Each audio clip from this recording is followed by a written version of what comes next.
Viewers, welcome to Clara's kitchen. நான் உங்கள் Virginia. இப்போ நான் செய்ய போகிறது மிக்சர். இப்போ அதுக்கு தேவையான பொருள் என்னென்னு பார்ப்போம்.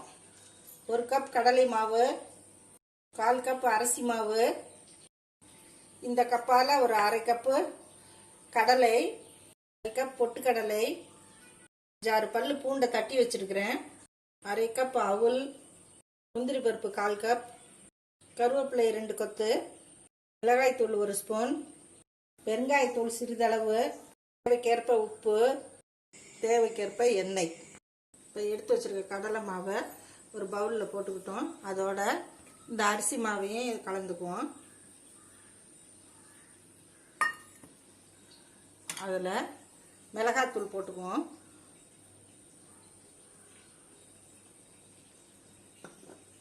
சிறிதளவு உப்பு.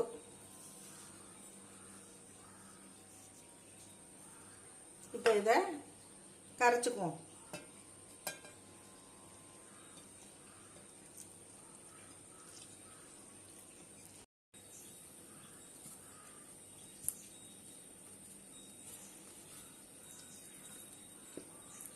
பெருங்காயத்தூள் இப்போ எடுத்து வச்ச பெருங்காயத்தூளை எடுத்து கொஞ்சம் ஒரு பிஞ்சு போட்டிருக்கிறேன். ஏன்னா கடலை மாவு கேஸ் ஐட்டம், அதனால தான் இந்த பூண்டு இந்த பெருங்காயத்தூள்லாம் நம்ம போடுறோம்.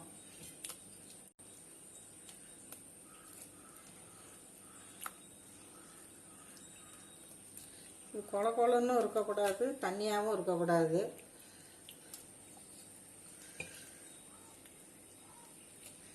மாவை கரைச்சிட்டேன். இப்போ நம்ம எண்ணெயில் இதை பொரிச்சு போடுவோம். இப்போ ஊற்றுறேன் பாருங்கள். இது எப்படி அழகாக விடுவது முத்து முத்தாங்க. இதை அப்போ கொஞ்சம் தேய்ச்சி விட்டுக்கோங்க.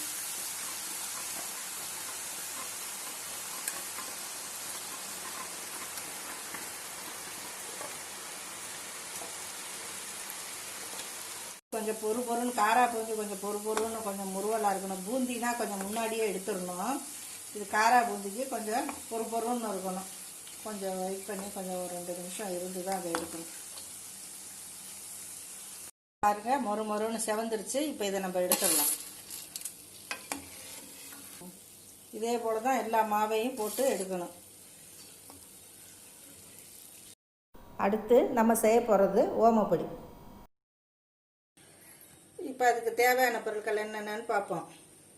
1 கப்பு கடலை மாவு, 1/4 கப் அரிசி மாவு, மஞ்சத்தூள் சிறிதளவு, பெருங்காயம் சிறிதளவு, தேவைக்கேற்ப உப்பு, வைப்பதற்கு எண்ணெய், ஓமத்தை சிறிது தண்ணியில் போட்டு ஊற வச்சிருக்கிறேன். அந்த தண்ணியை நம்ம வடிகட்டிட்டு அந்த மாவோட போட்டு பிசையும் போது பிசைஞ்சுக்கலாம். இப்போ ஓமப்பொடிக்கு ரெடி பண்ணுவோம். அரிசி மாவை போட்டுக்குவோம். ஃபஸ்ட்டு கடலை மாவு போட்டிருக்கிறேன், அடுத்து அரிசி மாவு போட்டிருக்கேன். இதில் மஞ்சத்தூள் போட்டுக்கலாம்,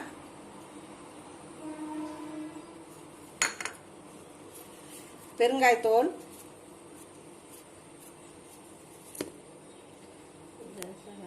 ஓமம் தண்ணி இதில் ஊற்றுறேன், தேவைக்கேற்ப உப்பு,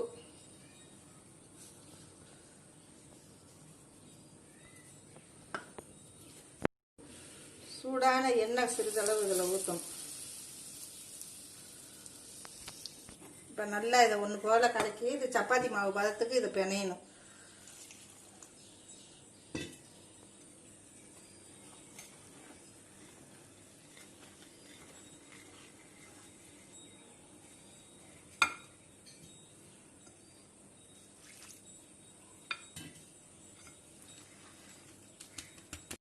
இந்த பாருங்கள், இந்த மாதிரி சப்பாத்தி மாவு பதத்துக்கு இதை நீங்கள் பிசைஞ்சு வச்சுக்கணும். இப்போ பாருங்கள், இதை சப்பாத்தி மாவு மாதிரி பிசைஞ்சு வச்சுருக்கேன். இப்போ இதை முறுக்கோலை கொக்குள்ளார போடுவோம். இந்த மாதிரி இடியாப்ப கன்று இருக்கிற அந்த இதில் வச்சு இடியாப்ப கன்று இதில் தான் போடணும்.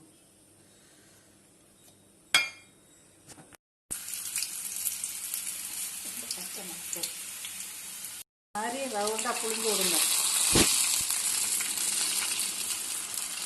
கொஞ்சம் கொஞ்சமாக போட்டு நம்ம எடுக்கணும். இப்படி ரெடி ஆகிடுச்சு. நம்ம இறக்கிற வேண்டியதுதான். ஓமப்பொடி ரெடி ஆயிடுச்சு. இப்போ இதை நம்ம உடச்சி விட்டுருணும்.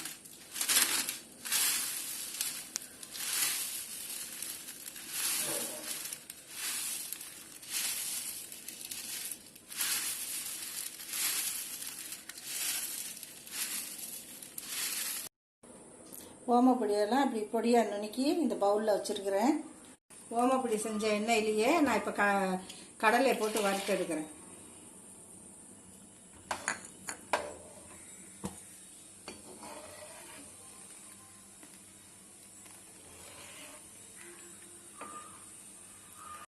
இப்போ கடலையை நம்ம எடுத்துடலாம். பொட்டு கடலையை போடணும்.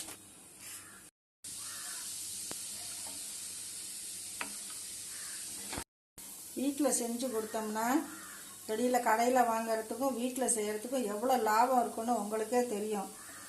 நம்ம 100 கிராம் வாங்கினோம்னா அதுக்கு எவ்வளோ ரூபா காசு. அதை நம்ம வீட்டில் செஞ்சு வச்சோம்னா அது ஒரு வாரத்துக்கு வச்சு சாப்பிட்லாம். நம்ம இந்த கடலை எடுத்துடலாம், பொட்டு கடலை எடுத்துடலாம். இப்போ முந்திரி பருப்பை வறுத்து எடுத்து வச்சுக்கலாம். இப்போ பொரிஞ்சிருச்சு. இதையும் நம்ம எடுத்துடலாம். இப்போ அவுளை போடுவோம். அவுள்லாம் செத்த நேரம் தான். அவுள் பொரிஞ்சோடனே அதையும் எடுத்து போட்டுருவோம். என்ன அழகாக போட்டோன்னே அப்படி சும்மா மலருது பாரு.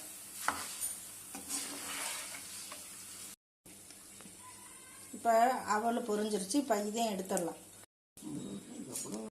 போட்டு வறுத்து எடுத்து வைப்போம்.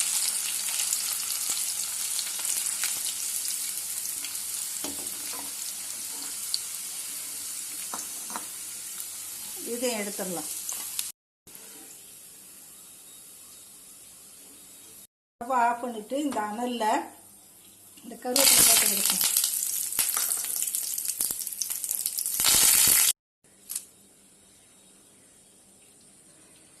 இப்போ எல்லாத்தையும் நம்ம பொரித்து எடுத்துக்கிட்டோம். இப்போ இதை நம்ம ஒன்றா இதில் போட்டு மிக்ஸ் பண்ணுவோம். இதெல்லாம் ஒன்றா போட்டு மிக்ஸ் பண்ணுறதுனால தான் இதுக்கு மிக்சர். இதை இப்போ ஓமப்பொடி போடுவோம்.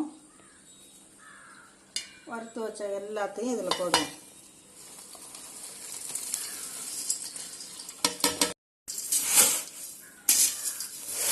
இப்போ இது 1 ஸ்பூன் மிளகாய்த்தூள் போட்டுக்கிறேன் நான்.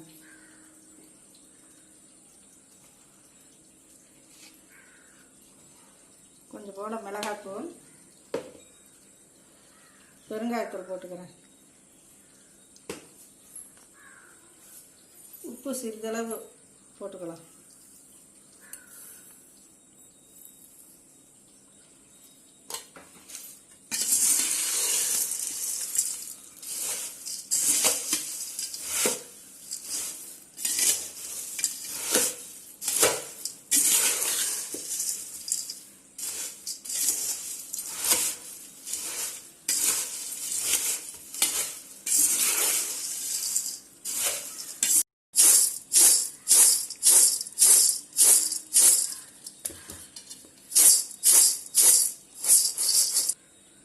சூடான சுவையான மிக்சர் ரெடி ஆயிடுச்சு. நீங்களும் செஞ்சு பாருங்க, சுவைத்து மகிழுங்கள்.